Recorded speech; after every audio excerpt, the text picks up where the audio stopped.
Hi guys, let's talk about link budgets. Link budget is a kind of document that needs to be prepared ahead of deploying a microwave radio link. And this link budget needs to contain some key component features that will determine everything you need to know about deploying your wireless link. And before you can start your link budget, the number one thing you need to go for is to go for TSS. That is the technical site survey. And during this technical site survey procedure, that is when you will take the coordinate of the two locations. I mean the point A and point B of your link. When taking the coordinates, that's when you'll be able to determine the elevation of the two terrain. After you take your coordinate, place it on any of the link planner you want to use, you'll be able to determine the elevation from site A and the elevation of site B. When we talk of elevation, that's when we talk about the rise above the sea level of an environment. Meaning, if the elevation of site A is 100 meters and site B is 98, definitely if you are planning the height of your antenna, the 2-meter difference will definitely show out. If you are positioning your radio at 40-meter height at this end, definitely the other end will be like 42 because of the 2-meter difference between the elevation. After you take your coordinates and you determine the elevation, you will come into checking the azimuth of your link. That is the positioning of your antenna, the degree of your antenna from point A to point B. And this azimuth is being measured in degree. Any azimuth you come into conclusion or you arrive at using, the difference between the two must always be 180 degrees. That will make it a straight line.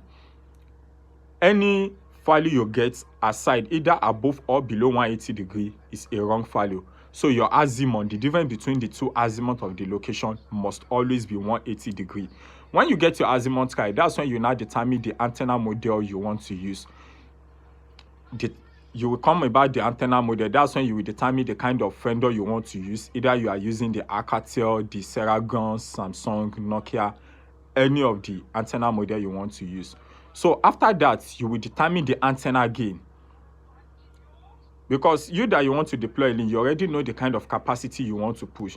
So you should be able to determine the antenna gain. That's when you will be able to know the kind of antenna you are deploying. And another thing you need to consider is the connector loss. Connector loss, when you terminate your connector up and down from the two ends, definitely there will be loss. You can never receive the accurate signal that is passing through the channel.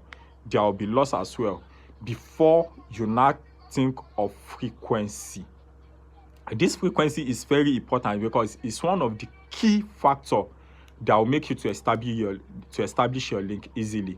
And when we talk of the frequency, the antenna gain will determine, maybe you are using an antenna of 13 gig now, which means that the frequency range starts from 12900 above 2. Every vendor has their own way of calculating or determining their own frequency rate. So when you talk of your frequency, we now talk about polarization. That is the positioning of your ODU. Either you use the vertical or the horizontal of it. And another thing is the path length, which is the distance between the two locations. From point A to point B, what is the distance of your link? This is always measured in meter if it's below 1 kilometer, and in kilometer when it's above 1 kilometer. So from point A to point B, you will be able to determine either it's 1.2 kilometer, 1.5 kilometer above. Anything your path length come to, then you will now think of your TX power. That is the transmit power.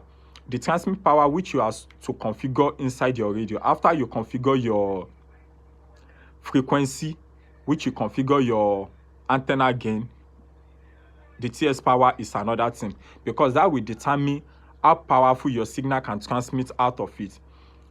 Imagine you are installing a link of like 1 kilometer now, and your link planner tell you that you should use a TX power of 4. If you use above 4, definitely your RSL will be higher, more than what you are expected to achieve. So maybe the planned RSL is 35. Conventional mode is either +2 -2 35. Meaning, conventionally, it's supposed to be -35 dB at your receive level. So if it gets worse, you should get -37. But if you get best, you should get -33. Your link planner told you to use 4 dBi as your TS per and you use 5, definitely your your receive level from 35 will definitely come to like 34 or 33. So after your TS, that is when we talk about spacing. The spacing is the difference between the two frequency. If you check every radio, as they do put the label of their frequency range on the body, and this spacing will determine the difference between your receiving and the transmitting frequency. Meaning, if you are transmitting on like 1500 frequency and your spacing is supposed to be 100, definitely you'll be receiving from 1600. And if you are transmitting from like 1450, you'll be receiving at 1550. If you have any question, drop it below. Thank you.